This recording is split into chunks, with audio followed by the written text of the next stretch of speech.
Assalamu alaikum wa rahmatullahi wa barakatuh. Alhamdulillah wa salatu wa salamu ala Sayyidina Muhammad wa ala alihi wa sahbihi wa baraka wa sallama tasliman kathiran ila yawmiddin. Amma ba'd. قال الله تعالى في القرآن المجيد والفرقان الحميد أفمن شرح الله صدره للإسلام فهو على نور من ربه فويل للقاسية قلوبهم من ذكر الله أولئك في ضلال مبين صدق الله العظيم.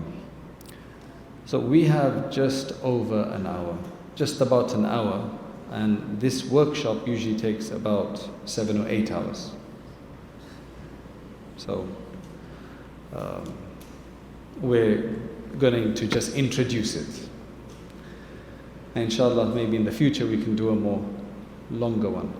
So what this is all about is that mashallah, as Islam is the fastest and the most practical religion, a lot of questions come up. It's not easy for somebody to change a religion. And when you see another religion that is making waves in different ways, then you have questions about it. And then you have detractors and enemies who provide criticism. Why did your Prophet get married at the age to a girl at the age of 6 years old? Or Aisha radiallahu anha, 9 years old? Why? And clearly that sounds like quite a strange idea in the current world. Then they ask other things which are like, if your God is a merciful God, then why is there misery in the world? Why is there evil existent in the world? Why do children die in tsunamis or hurricanes or other catastrophes if your God is a merciful God? So somebody has to respond to this. Some of these questions, they're not just for Islam, they're for Christianity as well, and Judaism, like the question about a merciful God, why, and so on.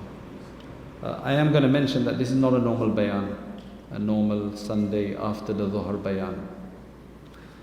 This is one where the mind has to start working hard. So if you're here for a bayan, then I'm going to disappoint you. Okay, just in case.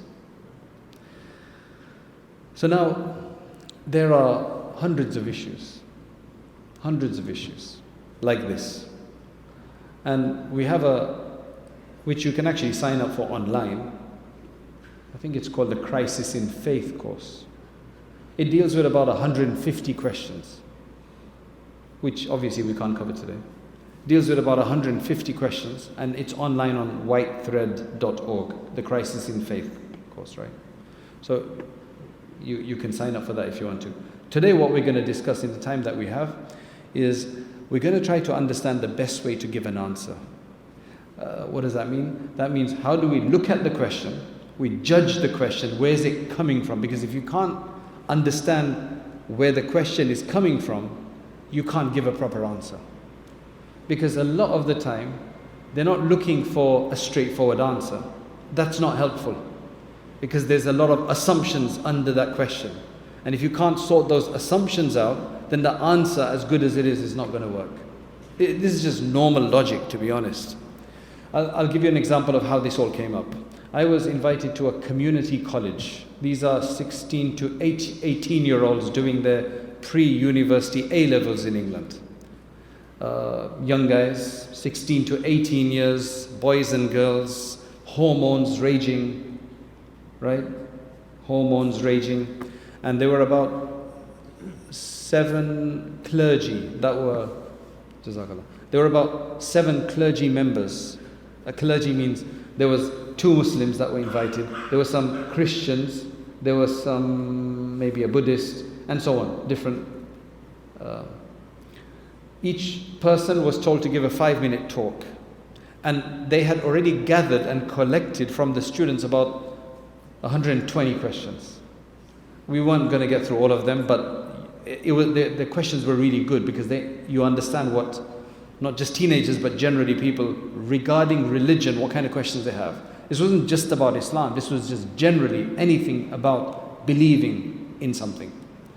So there was a woman, the Muslim woman, I didn't know who she was also invited. She gave a 5-minute talk. She had a head covering on.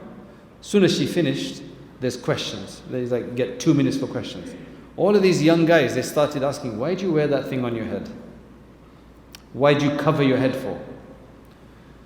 So she gives, how do you answer that? We don't have I can't hear the sisters, but how do you answer that? Why do you wear a hijab on your head?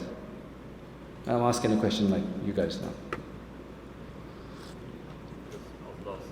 Because Allah said so. That's the best answer. Problem is that it doesn't work with them. They don't believe in Allah. It's like, why do you believe in Allah then? It's going to add a lot of... But you can say that, I believe in Allah, and khalas.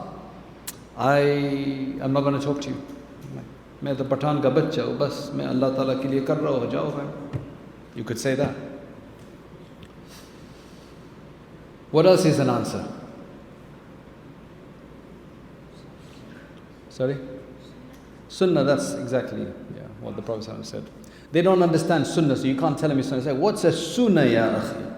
They're going to say. Do you understand? You're talking to non-Muslims here. They don't understand Sunnah. So you could tell other Muslims, well, this is a Sunnah. Yeah. Anyway, you know what answer she gave? A modern answer. It's my choice. That's a really cool answer, isn't it? It's like, my choice to do this. Ya Allah, that's not a good answer. Why is it your choice? What indoctrinates you to make that choice?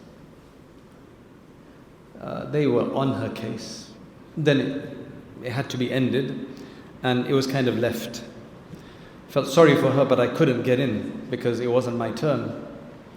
And then somebody else spoke, then it was my turn. I said, look, I'm not going to give any talk. I'm going to carry on from where my sister left off. And I said, so now I turned it back to them. Now just imagine, there's a whole 16, 18-year-olds, and in their mind, the question, where is it coming from? You have to think of that. So I asked them, I said, why do you think it's a problem to cover the head? Why are you even asking for? What's the issue with it? Do you see what I'm saying? They started thinking, what is the issue with it? Because what's the issue? I said, can you tell me if there's been any research on why it's harmful or why it's bad or why it's questionable? What is the line on the body beyond which you should not cover or cover? Who decided that? What value system decides that? Tell me what that value system is. I'm making them question now why they think the way they are, because there's no basis for what they think except they've heard stuff on the media. That's what you call, I'm questioning their ideology. Ideologies are these deep-seated ideas that you don't even know why you hold them. For example, people who are racist, they don't know why they're racist. Well, they might. It's like, okay, you're darker than me, that's why I'm racist. Like, is that even a thing? Like, just because somebody's darker, somebody's from another country, somebody's not as white as you, somebody's not Gujarati, that's why you are, somebody's not Pakistani or Hyderabadi or Pathan or whatever. Like, what kind of a thing is that? Why are you better than the other person? There's no good reason in that, is there? Well, some people have reasons, like they say, those who do cryogenics, that this white race was superior, Hitler and so on. So they had made a whole, academics out of it. But that's a different issue. Normal people. So now, silence. They can't answer the question. I said, why are you getting so agitated about this for? That you are on her case to find out why she covers. I said, if there's a woman who wears a t-shirt and jeans, and another woman who decides to cover her hair and, her body in a long robe, why is this one better than the other one? What's the reason? Where's the research that shows this is better than that one? There's no answer to that, is there? There is no answer. So what you have to sometimes do is just understand where the question is coming from. If you try to answer it, you're stuck. Because there's underlying assumptions that you have to sort out. Now, this was an additional thing. I did not discuss this there, but an additional aspect is that to answer the question about indoctrination, that Yes, you do it. Women, most Muslim women cover due to their own choice. Now the question that comes up is that why do you make that choice? Like, think about it. Why are you forced to make that choice, or why do you feel compelled to make that choice? Well, obviously the answer to that is because Allah subhanahu wa ta'ala said so. But why are you compelled to? It's this long issue you have to deal with. Okay, fine. Let's look at the other side of those who don't necessarily feel they need to cover. Why do they make that choice? Whether they're old or young, big or small, this way or that way, everybody seems to have to dress in a way that is not clothed. Men can be clothed, but women should not be clothed because that's what's cool. Why do you feel that you need to dress that way? Why do you feel you need to be dressed that way? Well, that's the kind of clothes that are available. That's what the influencers show us. That's etc. Aren't you also being convinced to dress a certain way? So everybody's being convinced to dress a certain way.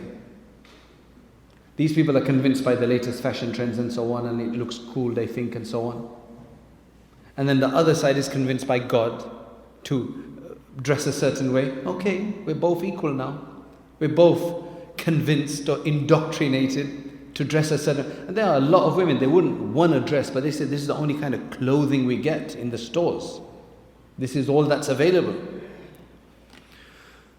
Well, these guys are doing it for the current trend. They're just pleasing others. There's no science gone behind that. It's just what people want now. I'm not going to say shaitan, but you understand what I mean. That's essentially what it is. Whereas this side, at least they feel that it's due to a higher calling, from God and so on. So personally, I think, and it relates to the hereafter, it's got a much more longer range. So this is what you have to think about. So again, we at White Thread, we have the theology course in which we discuss the different evidences for the existence of Allah. That's a very common theme, even the Christians discuss that and so on. So there's various types of evidences that have been put forward in history to show that God exists. Teleological, don't worry about the posh words here, right? If you don't get them, that's fine.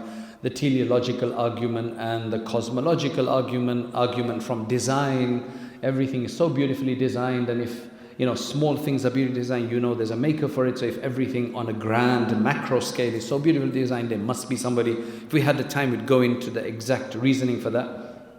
So I said to our instructor, I said, what we should do is we should get 30 atheists.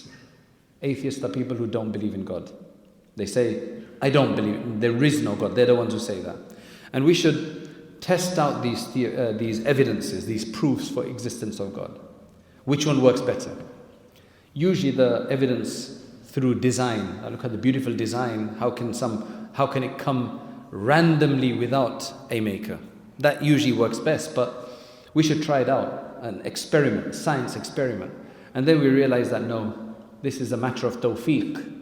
This is a matter of divine guidance. That's why Allah subhanahu wa ta'ala says in the verse Surah Al-Zumar, أَفَمَنْ شَرَحَ اللَّهُ صَدْرَهُ لِلْإِسْلَامِ فَهُوَ عَلَى نُورٍ مِّن رَبِّهِ. That the one whose chest Allah has expanded for Islam and submission, they are the ones who are on the light of their Lord. فَوَيْلٌ لِلْقَاسِيَةِ قُلُوبٌ مِّن ذِكْرِ اللَّهِ. Destruction, woe be upon those whose hearts are hard.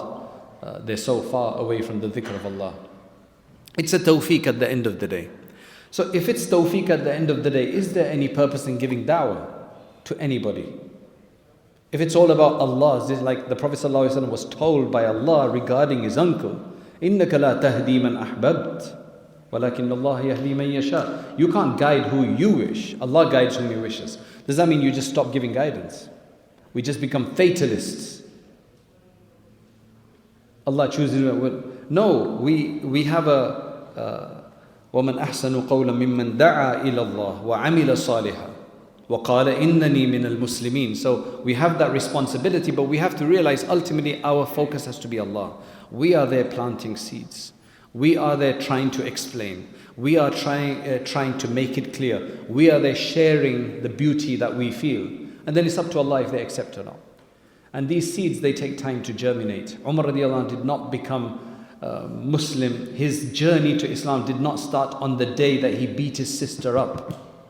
And when he saw her blooded, then he asked to read what she was reading. And then when he read the Quran, he became Muslim. That's the famous story, right? It started a bit before that, when he had listened to the Quran and got completely mesmerized by it. The seeds crept in then, and then it takes time for it to work. The same as Amr ibn al-As, he came in the second year of after Medina Munawwara to become Muslim. But the seeds had been planted when he was in Abyssinia to bring back the Sahaba, and he heard the khutbah of Ja'far radiallahu anhu. He said that's when the seeds came in. It took a while to germinate. Our job is just to tell about the beauty. And then it's up to Allah subhanahu wa ta'ala to do what He wants. I think we may not need it. Okay, unless it's coming. Chalo, theek hai. The other thing then is, so we just ask Allah subhanahu wa ta'ala for guidance and assistance and to make our words effective, and we do our best. So the first thing to be able to answer somebody's question is we need to know the answer ourselves properly and everything surrounding it. Many of us, we've never dealt with stuff like that. Just because we're Muslim by either birth or by choice doesn't make us experts, right? We all have a body, a physiological body. Just because we have one doesn't mean that we become doctors. Doctors deal with the human body. We have a body, so I should be a doctor as well. And over the years, 40, 50 years, I've picked up that paracetamol does this and Tylenol does this. So, I'm a doctor as well. Absolutely not. Just because we're Muslim, we can't answer every question. In fact, not even every scholar can answer every question. And neither are we required to be such super Muslims that we can answer every question which is out there. We're not even required to be like that. However, we are required that if a doubt is created, an issue comes up, we want to try to find out. So we're going to have to know. So if you with your colleagues or work, neighbors or whatever, they ask you a question, you don't have to try to make something up.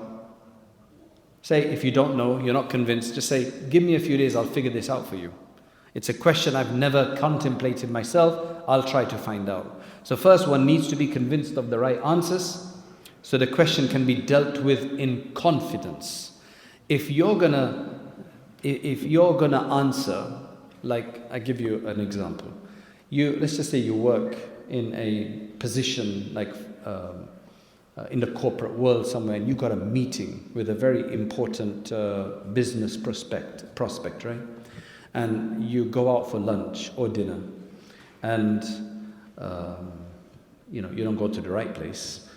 You go to what you think is the right place, and they say to you, would you like some wine or some champagne? You're like, no, I can't have champagne, I'm a Muslim, I don't drink. Like such a bichara. Do you know what bichara means? Bechara. Are you Persian? What are you? Persian. Yeah, so it's like a bechara. You understand what that means, right? In Urdu they say bichara. It's like the poor guy, like, sorry, I can't drink, man. Main to nahi pi sakta. The guy is going to feel sorry for you. The other person, the people around you, they're going to feel sorry. Oh man, poor guy.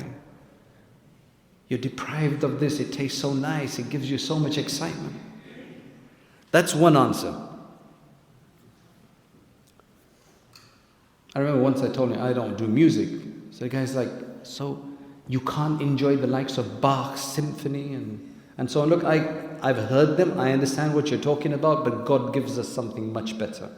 We have le Coran, which is French for Quran. Maybe he was French or something, I don't know. But we have the Quran. So on the other hand, if your answer is, no, I don't drink. You know why? Drink causes the biggest problems in this world. All these major arguments and all this ish. Drink, man, I'm just teetotal, I don't drink. You don't even have to bring your religion into it. You're just confidently asserting the harms of drinking, which everybody can agree with. The guy's going to turn around and say, yeah, you're right, you know what? Yeah, drink, we have it or something, but you're right, it's bad for you. Can you see the difference in your attitude? Stand up with your back upright and talk, rather than, no, I can't do it, man. So you have to know your answers, and you have to be confident. If you're doubtful yourself, you can't help anybody else. So, but most importantly, you have to evaluate the question first. Because as I said, there's underpinnings of that question. If you try to answer that question, you are lost. I'll give you another example. I was sitting in a train once, and from London to Manchester or somewhere. And on the way, Manchester back to London. So there was a Pakistani gentleman who was part of the Pakistan Air Force before, and he lives in London now. And then there was another business guy, an Englishman, a business guy who had just come back from a football match or something. So we got talking, and then he felt comfortable enough to ask me, I want to ask you a question. I said, what is that? He said, do you think Islam and democracy will ever be able to coexist or come together? Okay, so I'll throw that question out to you. It is supposed to be a seminar, right? So what do you guys think? Can Islam and democracy coexist? General sense. I don't want to get into the depths of that, so what would you say to that? I mean, you guys are telling people to vote every time there's an election. Like, come on, man. What's the answer? Yes, it can? It can? Okay. So why is he asking the question? Why did you find out it doesn't exist? Okay, that's another way to do it.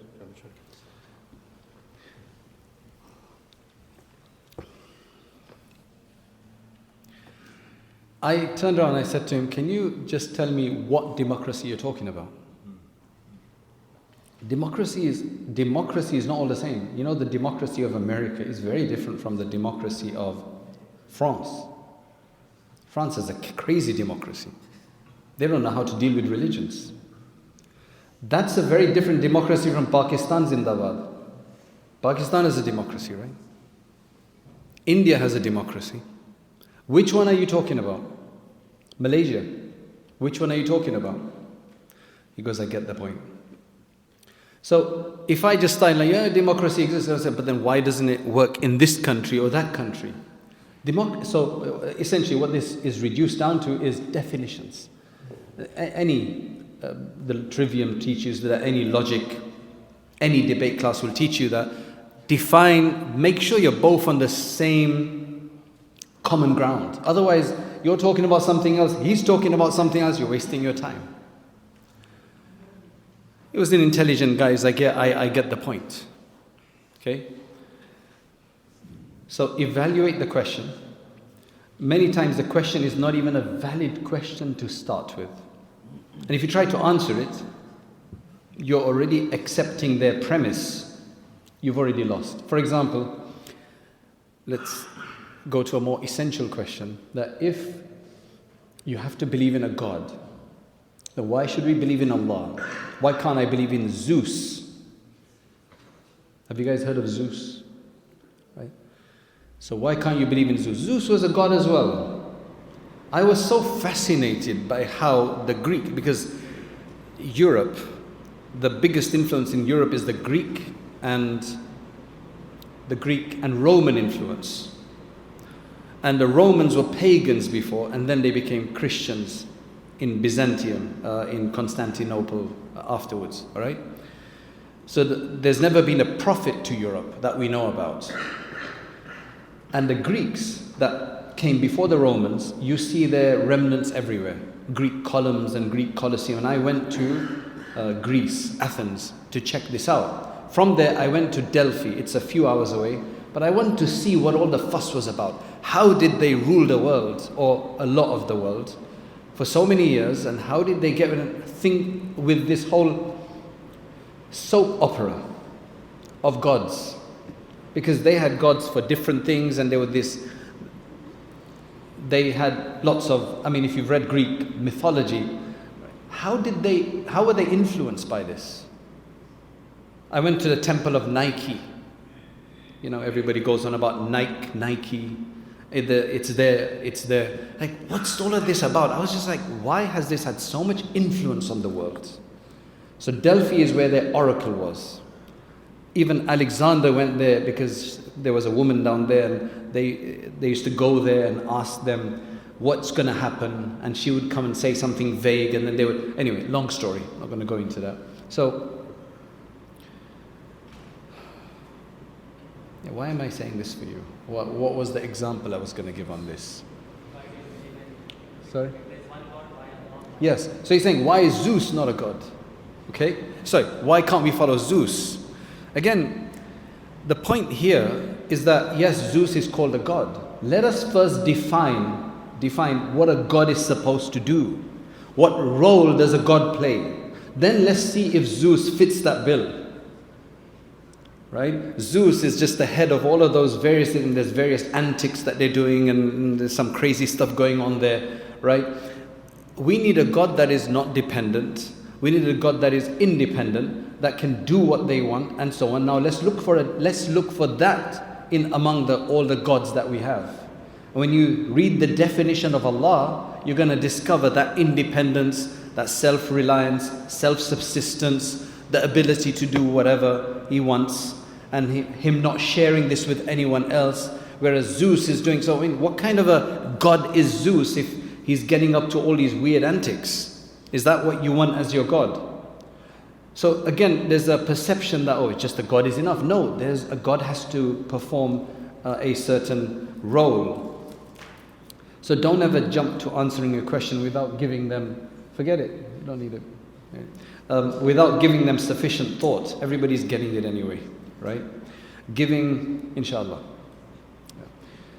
Take a step back to understand the assumptions and reasons behind each question. Sometimes your colleague or somebody will ask you a question, and some of us like to answer quickly, and some of these questions you can't, because they're underlying assumptions. Saying, look, let's go for a coffee or a chai, and then you relax, and then you understand how much they don't know. So you have to first clear the grounds.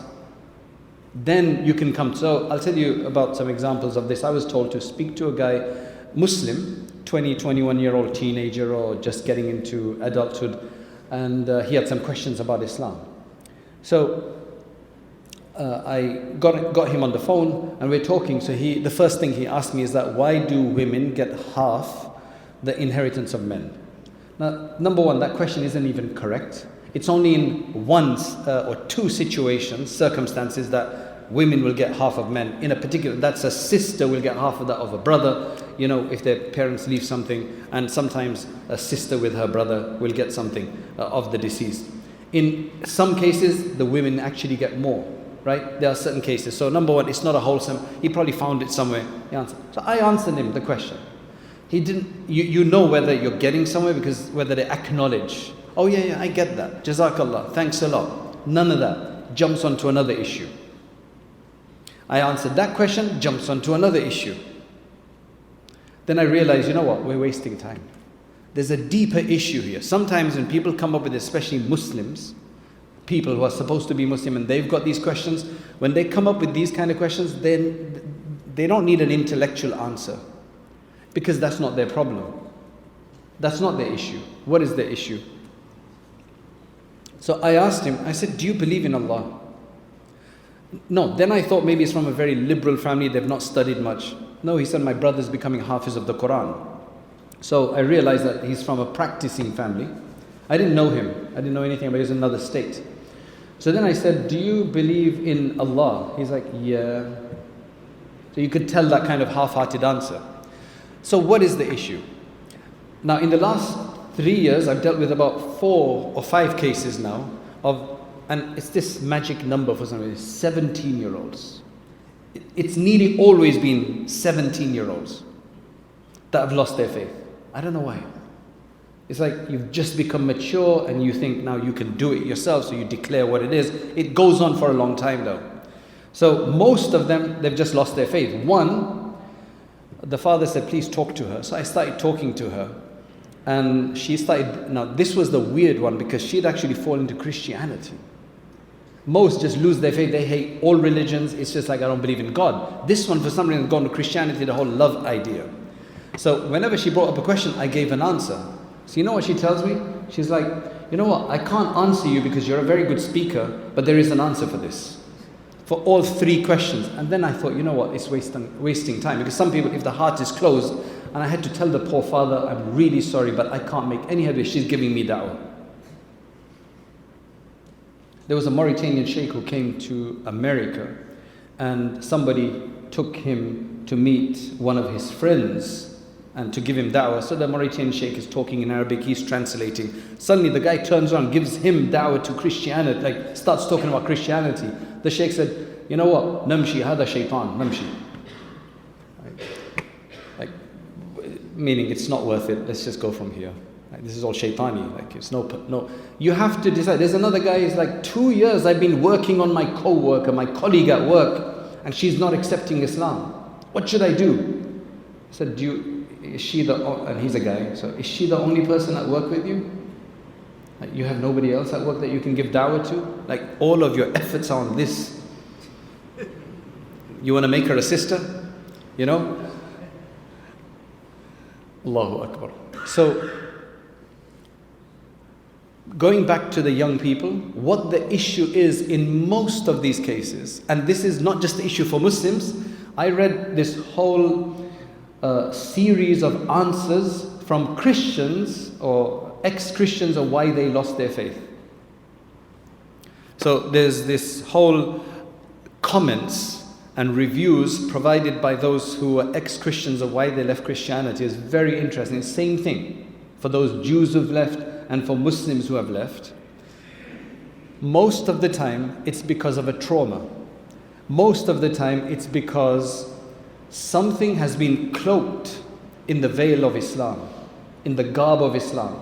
Usually it's parents' abuse or a teacher's abuse, or a religious figure's abuse, or something masquerading as religion. So they think that it's religion that has done this to me. So religion is bad. You can give them all the logical answers in the world you want, they won't make a difference. Because they just think God is bad. Who's at fault? The parents, the teacher, whoever else it was.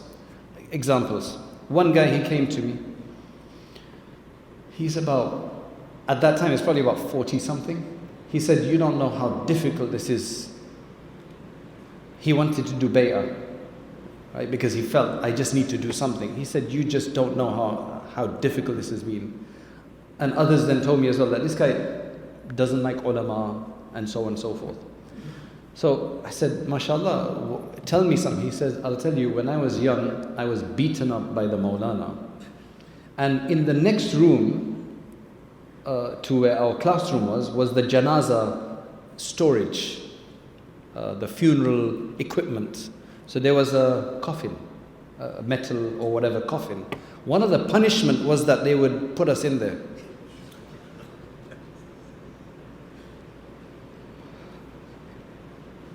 That was one of our punishment, and it just threw me off. Okay, that's extreme. That's extreme. Number 2, sexual abuse, molestation. That there should be absolutely no tolerance for that. I feel so helpless when I talk to a victim of that. It leaves them scarred for the rest of their life. They can't talk about it, so very difficult to get counseling. Some will finally get enough strength to talk to somebody. What happens? So this is a young 8, 9, 10, 11, 12-year-old, 14-year-old has been sexually molested. If it's by a religious, it's even worse. They think, why did God allow this to happen? This is the biggest question. Why did God, Allah, allow this to happen? I was so innocent, I lost my innocence. Why did God allow that to happen? How do you answer that? That's so difficult. Yeah, it takes time. There's one person I was discussing with, they'd become okay. After a few months, they've got a problem again. Okay, that's number 1. Number 2, I am dirty. I am filthy. I said, no, you're not. Right? These are the various things. And then if it was done by a religious person with a religious stature, then it's even worse. Not all religious people do that, I'm just saying, but it just makes it worse. Okay, number 3. A woman, she calls me. She's about 40 years old. And she says, she had some question about salat or something. Something that a practicing person would ask. And that is who most questions come from. So I didn't think of anything unusual. I thought, okay, it's a normal, is your salat broken for this reason? Somebody who prays is going to ask you that. Who doesn't pray is not going to ask you why salat is broken or not. So it was just normal. But then as the discussion continued, she says, I'm married to a non-Muslim. I said, that's when it's like, but you're asking about salat. Like you are a practicing person. Do you end up? Oh, long story. I'm trying to come back. My parents got me married to somebody, to my cousin or someone. I didn't want to marry him. He was a loser, whatever. And they forced me, blackmailed me, whatever it was. And it didn't work out as well. And then I left and just married whoever I wanted. And now I'm trying to come back. There are cultural issues that take people away from Islam. Why does it take you away from Islam for? Somebody's doing a weird cultural issue of forcing you to marry your cousin. Anybody here who's forced to marry their cousin? Or who's been promised to their cousin? Okay, hope not.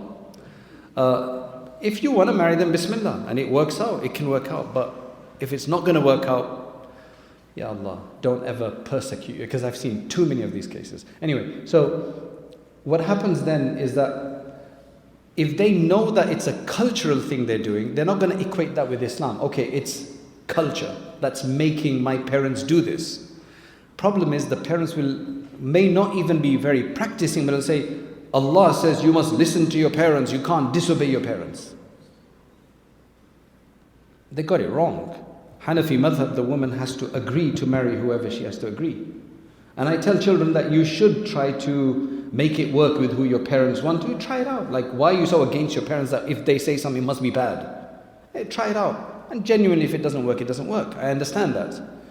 So they equate this with the religion, Islam. Allah has forced me to marry my cousin. Allah doesn't want my happiness. And shaitan is there just to butter it up and spice it up and make it worse. So then they will then try to have an excuse of why they're not Muslim. So they'll come up with all of these questions which they'll check online. There's lots of ex-Muslims online criticizing Islam, so they'll read that stuff. And then that becomes their argument, but they're not really looking for an answer. They're not honest, they're not looking for an answer. They're just using that as an excuse of why they've left the faith. And then they try to convince others. What do they need then? How do you deal with these kind of people? They need love from somebody religious. Or in the name of Islam, they need love, they need compassion. If you see somebody like that, and you get an idea that there's a deeper issue than just intellectual questions from somebody at work or whatever, they hate Islam, they're supposed to be Muslim, but you just relax and just talk to them and find out how they were brought up and so on. And then if you find, then just give them love in the name of Islam. That will sort them out, inshaAllah. I said, so many questions like that. There are so many examples like that. So a lot of the time, the issue that they're facing is not an intellectual, logical issue. You can give all the answers you want from science or whatever. It doesn't matter because they have a hatred. They have a hatred. That's why it's so difficult to bring up children. And we're getting into a bit of a different idea here, different area. But the most difficult children in this regard are those who are closed books. You don't know what's going on in their mind. You know, there's some children, mashallah, they tell you everything. And you might not like it because they talk so much. Oh, we did this at school and this happened and she's like this and he's like that. You know, just listen, that's good. The others, they don't. How was school? Good. How's your friend? Okay. Was the school, how was the class? Good. Why did you do that? Cause. There's no answer. You don't know what's going on. And then suddenly, I've asked this to the parents, like, didn't you see this coming? No, until last week she was covering. She had a head cover on. And that's it. What do you mean? It becomes a tipping point where and usually it's at 17 for some odd reason. That's when they just give it all up. Allah protect us. You have to see it coming. Right? This is not a class on tarbiyat of children. I have that on Zamzam Academy. You can listen to that. And hopefully that's beneficial. But the main thing is that if you don't understand why a question is coming, is it based on a deep-seated ideology, wrong idea, media propaganda, or a personal grievance? you're going to have to sort that part out. There'll be people sitting here, right, who have those personal issues, right? I'm going to say, so I'll give you another example. There was a guy who's Hafiz of the Quran. I'll give you two examples. A guy called me. He's about 23, 24 now, I think. He called me, he said, is this private? I said, I don't know who you are. You know, when I take I've got a public number. When I take questions on there, I don't ask bother name. If somebody calls me on my personal number, I want to know who you are, because that's personal. You call me on my private number, just ask the question. I said, I don't know who you are. Makes no difference to me. I'm here to answer your question, so go ahead. He goes, yeah, but I'm just finding it very difficult. I said, look, Bismillah, just start, let's try it out, you know, what the issue is. So he said, me and my cousin, we were in Hifz class. Our parents were, mashallah, wanted us to be a Hafiz of the Quran. But it got to such a degree that it was like force. And we would get punished and overly disciplined and so on and so forth, right? Because the parents really wanted that crown on their head. I don't blame the parents for their desire, but they went around the wrong way to get it. So the teacher, they were all in it together essentially. And they were probably not understanding the poor guy's psychology. You have to see this thing and you have to just take it easy, you know. Many children do need a push, but not force. So he said, by the age of 14, 15, I'd lost my faith. I did not believe in Allah actively, but I couldn't tell anybody that. Whenever we had family gatherings, I would be put forward to lead salat because I knew the most Quran. I was the one who knew this many juz of the Quran because I was doing hifz. So I would be left to lead the prayer, and I'm a non-Muslim, but nobody knows that. 5 years later, 6 years later, mashallah, the Quran has a blessing. He came back to Islam. And now you know what he's worried about? That all the time that I led those prayers, I messed up everybody's prayer. What do I do about that? Do I have to go and tell them? If I tell them, that's just going to be a major issue. But everybody's prayer was messed up. Right? So that just shows you that sometimes even children in righteous places, doing righteous things, because there's just so much going on outside, so many distractions, so many other ideologies. So the other case now this is a guy who I personally knew, not that closely, but he was a graphic designer as well, so he'd done some work for me as well. And suddenly his cousin tells me that this guy has lost his faith. It's just like, wow. His father's a Maulana. His father's an alim as well. So I talked to him. Now you see, when you talk to somebody, you know where they're coming from. So I said, what's going on? He goes, yeah, I've got this question. So I answered that question. Another question, I answered that question. MashaAllah, I could now tell that this guy is genuinely looking for the answer. Because he was accepting what I said, and you could tell. He wasn't trying to escape and jump different things. So I said, where did you get all of these questions from? So he mentioned some Egyptian ex-Muslim who's online giving a lot, I don't know what his name is. So I said, okay, fine, you're listening to that guy. Have you listened to Islamic responses? He goes, no, not really, I haven't found any or whatever. I said, purely from a logical perspective, aren't you doing wrong that you're listening to one side of the story and you're not listening to the other side?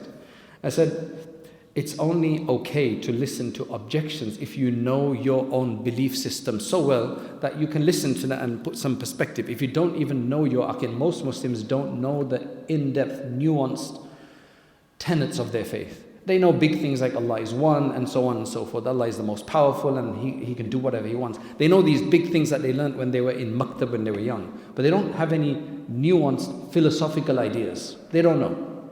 It's all there, but it's not, it's not taught as commonly as it could be. Or people aren't interested in going and figuring it out because they think, I'm Muslim, I know it all, right? So I said, that's kind of, isn't that a bit unfair? You should be checking this out. You should be finding the responses to that. So I told him to do it. I said, number one, stop listening to anything like that because you don't have the tools to process it. I knew the guy, he sounded sincere. He wanted the truth and he wanted it like to be convincing. So I said, number one, stop doing that. And number two, start asking that, oh Allah, if you are there, help me. Because Allah will help you if you ask. Ya Allah, oh God, if you are there, help me and assist me. It was a longer discussion, but this was the conclusion. Alhamdulillah, I heard 3 or 4 months, his cousin said, Alhamdulillah, he's back in the masjid. This is when it's sincere, because he didn't have too many other trauma-related issues. So that's why there could be so many different issues of why. I had somebody, a student, who I started teaching him in Bukhari, in the Dawratul Hadith. And I just said, okay, does anybody have any questions? So he started asking questions. From the questions, and I had to spend the first major 2 lessons just discussing why all of this is the way it is. So I'm not going to say he was a non-Muslim or something, but he wasn't fully convinced about his faith. If you're not convinced, find out. There's answers. Similarly, there's another youth, he had all of these questions about Quran and so on. His issue was that I've asked scholars, but they haven't been able to answer me. Okay? I looked at the questions, they weren't complex. There's just a way to answer them. Again, as I'm trying to explain. So alhamdulillah, when I spoke to him, he got convinced with the majority of these things. There's others I've spoken to, they don't get convinced because there's a deeper issue. Okay? So you have to judge that. Okay, now we have about 20 minutes left. I'm just going to tell you one more thing, and then we can open it up to questions. We're not going to go through the various arguments for the... Let's just quickly go through this question. Why is there evil in the world? This is a big question that goes to Christians as well. And it comes from Christians, it's targeted at Christians as well, and it's targeted at Muslims. This is how the question goes, so listen carefully. If God is an all-merciful God, then why is there suffering in the world? Okay? If there's an all-merciful God, why is there suffering in the world? Can you see? Now, is that a proper question or not? I mean, it's a question, but how do we respond to it? It's actually not a proper question. It's based on misconception. It's actually a Christian question. It can't be asked of Muslims. It's a question for Christians. Why? So look at, again, this is how you analyze this. Look at the assumptions in this question. So look at this. If God is an all-merciful God, then why is there suffering? Which means that if there's an all-merciful God, there can't be suffering. That's essentially what they're saying. And there is suffering in the world, which means there can't be a God. Do you see the logic? If God is merciful, then why does He allow suffering? And because we see suffering in the world, nobody's going to deny there's suffering in the world, right? That means there can't be a God, because if there was a merciful God, He wouldn't allow suffering. It's just a way of rejecting God. Now the question is incorrect. Why? Because, yes, we have a merciful God, but He's not just merciful. He has multiple other roles to play. He has multiple other names. He has many other attributes. Just as He is all compassionate, He is merciful, Rahman, Rahim. He is all loving, but He's also Al-Qahhar, the one with might. He is also Muntaqim, the one who avenges. He is also Ad-Dar, from whom harm can come. So what they've done here is they've reduced God to just merciful. Okay? They've created this idea that God is only merciful. And if He's only merciful and wholly merciful and nothing else, then that question is correct. But in Islam, we don't believe that. We believe our God, Allah, is multiple things. He's in charge of everything. And He has to be, because we see all of this stuff in the world. Christians, at least many Christians, will believe that they talk about God as just the mercy, the love. There is nothing else. So for them, it's like a question, isn't it?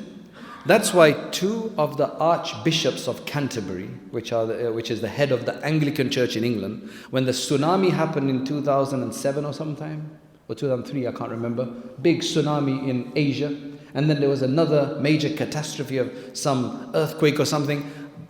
Two different ones, they said, our faiths shook. My faith did not shake. I'm not trying to be non-compassionate. Our heart went out to it, but did my faith shake?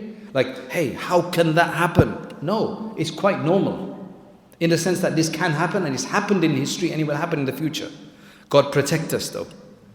They said their faith shook, because how can our God allow this to happen? So much suffering. Do you understand the question? So it's a wrong question to start with. To say God is only merciful. God is very merciful. He uses multiple names for that. But He's also everything else. So sometimes that is what He does, and other times for good reasons He will create a problem. So in a suffering, for example, what are the benefits of suffering? You know, if you had no suffering in this world, you wouldn't be able to achieve a lot of things. I mean, does anybody do weight training here? Does anybody pull some weights or does all of that? Don't you suffer there? Like, if you don't, these guys who want to do boxing or MMA or whatever, there's a lot of suffering. I mean, your ears get messed up and all of the rest of it. You suffer, but then you come out with something. You want to do well in your exams, you're going to suffer. Unless you're like some whiz kid, you're going to do a lot of effort to get something better. Suffering in everything. If there was no possibility of that, let's just say I have a relationship with somebody, a business relationship, and it's not working, it's going to lead to major conflicts, and I decide to end the relationship and they feel harmed by it, or they feel bad about it. It was for the good because it was going to become worse. Like in many marital relationships, it's better to just separate before than it becomes worse. Sometimes, not all the time. So suffering is part and parcel. If there was no suffering, how would you know what enjoyment is? You'd all be like these automatons, these robots just going along, no feeling, no emotion. When you have suffering, the opposite is you have sense of success and exhilaration and so on. Plus, this world, Allah gives us free will so that we can have a choice what we want to do. And sometimes we make a choice and we'll suffer for it. It's just part and parcel of the world. So why is this issue why are you so fixated on suffering? However, Muslims don't live to suffer. We ask Allah for afiyah. But suffering is there and we're told what to do in suffering. If you do go through suffering, you do sabr. So Allah has equipped us with doing that. So number one, this question doesn't even allow. Does not. Why is there evil in the world? Why is there suffering in the world? That question does not even apply to Muslims because it is there. We believe it's there. And Allah subhanahu wa ta'ala does as He wishes. So if you go on to the next one, if you remove suffering from the human experience, then take out all emotions, get rid of free will, you won't have free will anymore. Because in free will, if you're going to exercise your free will, sometimes you might cause somebody else to suffer, or you may suffer yourself if you made the wrong decision. For example, you had to get to the masjid and you had Waze on. And Waze told you go this direction, but you decide to disobey Waze. If you disobey Waze, it will punish you. So you took half an hour extra. You suffered for half an hour. Why did you suffer? Because you took the wrong direction. That's suffering. Okay, I made a mistake. I can take whatever direction I want and I'll still get there on time. It doesn't work that way. That's not the design of the world. So we don't exist to suffer, but it's a necessary consequence of free will. There will be people who will suffer as God allows people to perpetrate certain actions against others. But as you know, in Turkey, when the earthquake happened a few years ago, it performed multiple functions. There was few evil people in there. That was a punishment for them. Right next door to them, there were others who were miserable and suffering. Allah made them shaheed. Allah took them as martyrs. Because you die in an unnatural cause, you become a shaheed. So, mashallah, they get to paradise. For example, my mother, rahimahullah, may Allah have mercy on her, suffered, and I mean she dealt with cancer for 10 years. Then she passed away. I believe she's a martyr. I believe she's a martyr. So I'm talking to an atheist. I'm saying, you know, your mother who also died of cancer, what do you think about her? How do you deal with that? Because when my mother died from cancer, now that she's died, rahimahullah, I believe she is a martyr. She's in Jannah, inshallah. And it's good, inshallah. I've got a lot of hope. What about you? So he said, no, you're just making yourself feel good. By thinking that way, you're making yourself feel good. I said, okay, fine. What's wrong with that? Why can't I have a belief that makes me feel good? Because nobody knows what's going to happen in the hereafter. Neither you, neither me. But at least I don't have to make my world miserable now because of that, do I? At least I can feel good. It's not going to psychologically mess me up. It gives me hope. And with hope, you can do so much in this world. Humans need hope, whether you're religious or not. And religion gives you a lot of hope. Can you imagine those people who are suffering, like our Palestinian brothers, and anywhere else in the world, that are suffering and they can't see anybody to assist them in the world? If they had no God, they would have lost a long time ago. Because they got nothing to hold on to. And these guys are like, Subhanallah, La ilaha illallah, Hasbunallahu wa ni'mal wakeel. These people in Palestine, if you ask a lot of people, they weren't supposed to be like very pious and righteous people. Like they weren't like some awliya Allah from before. But I think any Muslim who goes into that, right, into that state and turns to Allah, he's got nobody else to turn to, you're going to become a wali of Allah. There were obviously awliya Allah, but not everybody, not every common person is a wali of Allah, usually is there. And if you ask the countries around there, they know that Palestine is not always like very righteous. I mean, no community is very righteous, but you know what I mean. It's something to hold to. The belief in the hereafter, that there's going to be a yawmul hisab, where we are going to get our wrong, whatever's wrong has been done, is going to be righted. If you have none of that belief, and you're just an atheist, you're only in this world, and it's a miserable world, and you've had some really setbacks, I feel sorry for you. Psychologically, you are not getting anywhere. That's why, mashallah, people of religion have. Anyway, let me stop here. That's 3 o'clock. We have 10 minutes. Let's deal with some other questions. As I said, it's very short. Maybe in the future, sometimes we'll have a 5-6 hour program where we deal with a lot more questions. But again, you can also sign up for our longer courses, Crisis in Faith, which is on whitethread.org, inshallah. Yes, go on. We can take a few questions. Yes.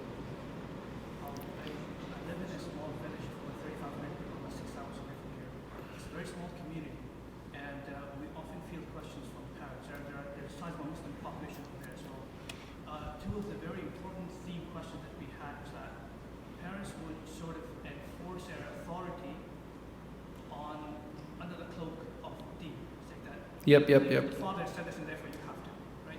And even in the concept of marriage they would come across. So when you mentioned that, I thought maybe when parents and children, they both come independently to ask this question, how do you distinguish this? So to repeat the question, some parents are from certain cultural backgrounds enforced that the children have to do what they say, like getting married to somebody. And then the child will come to you, the youth or the young man or woman will come to you and say, this is what my parents are saying, what do I do? It's very simple. I tell the parents, if you want your child to get married to somebody because you've promised them and you're worried about your biradari, your culture, and being forsaken and all that, you need to prepare your children and talk to them about it from 10 years in advance. That look, mashallah, you've already got some really beautiful person waiting for you and so on. And it just depends on how successful you are. So if you are successful afterwards, alhamdulillah. And I would tell the children that consider what your parents want. You'll just be happier. And it could work. I mean, it doesn't have to be that they're going to be messed up people just because your parents say so. Some children get into that relationship where anything their parents say, they want to do the opposite. So some parents got very clever. And they want to buy this dress. So they'll say, no, buy that one. So the child will buy the other one. Right? That's another issue. So that's what I would say. I would tell both to consider it. And I tell the parents, look, you can't let your love of your culture dominate the love of your child, your kid. And don't be stubborn about it. Your culture can go to hell, to be honest.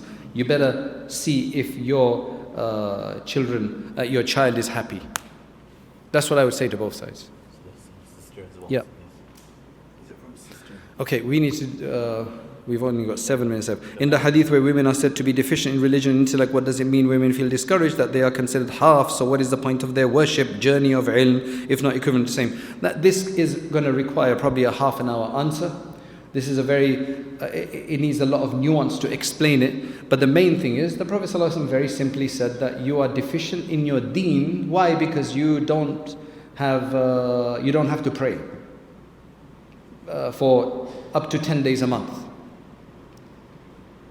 So it's the apparent meaning from that is that you get holiday for 10 days, up to 10 days, right? I've not seen a man come along and say that that is discrimination. We don't get any holiday. Women get a holiday up to 7-10 days a month. We don't get any. This is discrimination of God, you know. So that's number one. Number two, which is the more critical part, which is that the Prophet said that they are also deficient in their intellect. Aql. The word used is aql. Now, as you know today, the word aql means multiple things. There are multiple ways of to understand intellect. Okay. So I don't think that this refers to normal logic intellect, because mashallah, women are doing very well in terms of that, and they've done well in the past. Aisha radiallahu anha was amazing. I think it's more to do with the emotion. This is the simple, I said, you know, this might not do it, but the simple thing is that this is, after thinking about this for lots of years, is that this is more to do with emotional intellect. Women are definitely more emotional than men are, for good reason, because they need that for the rearing of children. Men are just tough and half, you know, and women, when they're like that, they don't even look good. When they're like so emotionless, without any kind of emotion, right? So there could be multiple reasons there's good reasons for that, and sometimes what happens is that our emotion definitely has an impact on our intellect. So while we can be, mashallah, amazing in our intellect, just pure logic, but when it comes to making a decision that has to do with emotion, our emotion is definitely going to impact our intellect. And because women have more emotion, hormonal differences, for example, once a month, and again, this is not a deficiency in the general sense, but this is by design, this is how Allah wants it, right? And if you see, so once a month they might have PMT. Not every woman has a negative aspect of PMT, but many women do. Then postnatal depression is another thing that they have to deal with.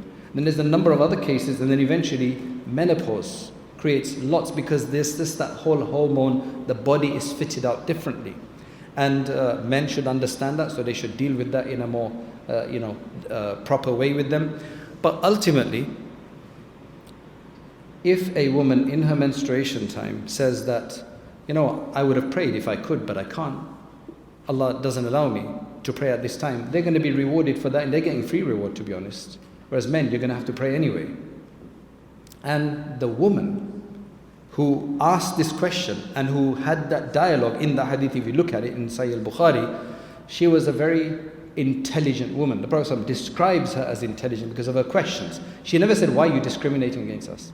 She was on the practical side. Okay, if that's the case, then what does it mean for this? And if that's the case, then what? It was all practice-based. They never took it as an affront. So why should anybody else take? This is the brief answer, right? It might not be sufficient, but that's the brief answer. In our full crisis course, and if we ever do it here, then that is, it's dealt with in a lot of depth. As someone who has a past, and alhamdulillah now you're on this journey of ilm, how do you know if you have, Allah has forgiven you? Because there is something I still feel to do, my past, my blessings are being blocked. Shaitan makes you feel like that. So get the shaitan away, have optimism in Allah. Allah deals with us the way we think of Him. Allah can forgive whatever, as long as we're not continuing any of that past. That's the main thing. If Allah has given us the tawfiq to make repentance and to stop doing that, then we just hope that we're forgiven, and may Allah never allow us to go there. If God loves us, why do some of His disbelievers go to hell eternally? Because again, this is a wrong question. They say Allah loves all of us. Allah doesn't love the actions of those who do bad. So He's going to punish them. He said so. If you do bad, I'm going to punish you. right? The system of God in this world is not that you do whatever you want, I'm just going to send you to paradise. He would have left us in paradise if that was the case. Remember, we started in paradise. Do you remember? Anybody remember when they were in paradise? In Adam alayhi salam's loins. We were all in paradise. But the whole design of this was that, no, Allah wanted us out and then He wanted to test us. Now tell me something. Have you ever seen a school, a college, university, madrasa, that whoever started it has done it to fail people? I'm starting university, I just want to fail people. Have you heard anybody doing that? Why do people create these institutions for? To educate people, to give them success, and to let them pass. Problem is, people don't work hard enough. Or they do the wrong thing, they miss class, they mess around. So you have to have a system. Allah created that system. Why? I don't know. I can't answer that question. It is the system, now face up to it. Rather than you wanting to change that system, because you can't change that system, we're just little pawns in that system. It is the reality. And everything around us, all of our experience tells us that's the reality. So Allah wants us to succeed. But some people just mess around and they don't succeed. Is there anybody that's forced to not succeed? Forced to do kufr? I mean, does everybody agree that they have free will? They have a choice to do what they want. So if you've got choice, then come over. There's enough room to come over and be good. Allah's not gonna, you ask sincerely, you'll come into it. That's the brief answer. Again, these are just brief answers. Quick question. A lot of times when people come up with these controversial questions, there's a lot of, as you mentioned, a lot of assumptions and baggage and trauma and history from secularism, feminism. We use so many things. How do we sometimes help the person unpack some of these? Otherwise, we're So based on what I said, that sometimes when somebody asks you a question, it's based on a lot of assumptions and preconceived ideas. You're going to have to first figure out what that is. And sometimes it may be out of my expertise. So somebody has got a science background. Somebody has they're more spiritual. You give them scientific facts. Forget it, you're wasting your time. Some people are more philosophical. So either we have to prepare ourselves to answer in that way, or we have to send them to somebody else to deal with them in that way, to give them the answers that way. So you're going to have to speak to them at their level. Otherwise, we're wasting our time. So first find out what they enjoy. It's just like, let's just say somebody comes to you and says, I'm interested in Islam, can you give me a book on Islam? Which book do you give them? So I would suggest you give them a book that kind of covers a lot of these areas in one, which is the handbook of A Thinking Person's Guide to Islam by Prince Ghazi of Jordan. It's a very modern book. He's a guy who has 2 PhDs. And he's written it very well. Mufti Taqi Uthmani read it and approved it and made some suggestions in it. So, but you have to find out if they're into science. You could talk about some of the science breakthroughs, scientific breakthroughs of the Quran. If they're spiritual, you talk about some of the spiritual stuff. So you do have to be a bit discriminating when you talk to somebody. I think we have 2 minutes left. We'll take last question. I think Mufti Saab is already. Yes, I think we're done. Jazakallah khairan. Allah Ta'ala make it useful. May Allah subhanahu wa ta'ala, Ya Allah, Ya Allah, Ya Allah have mercy on us. Ya Allah have mercy on us and forgive us. Ya Allah make us useful beings. May Allah, Ya Allah make us contributors. Ya Allah to the dialogue, make us contributors rather than just pure consumers. Oh Allah, remove this materialism from our hearts and allow us to think of the higher goal and be conscious of what we need to do. Make us true da'is. Oh Allah, grant to us, Ya Allah, grant us satisfaction in our heart, tranquility in our heart, comfort in our heart, conviction in our heart. Protect us from our hearts going astray and crooked after you have granted us guidance. Oh Allah, we ask you for protection from doubts in the truth after we had conviction. Oh Allah, allow us to assist others in that regard as well. And oh Allah, keep the faith and true conviction in all of our descendants until the day of judgment. Oh Allah, we ask that you bless all of those who've set these programs up, all the people who work from this masjid to make these things so successful. Oh Allah, grant them blessing in themselves and their family and all of those who've attended. Oh Allah, accept all of us. Allah, accept all of us. Allah, accept all of us. And oh Allah, bless Al-Khalil Academy that has made all of this possible. Take it from strength to strength. Allow them to be a greater beacon of light than they already are, and protect them and protect all of our other institutions, and allow all of our work to be done and the obstacles to be removed. Subhana rabbika rabbil izzati amma yasifuna wa salamun al mursaleen walhamdulillah.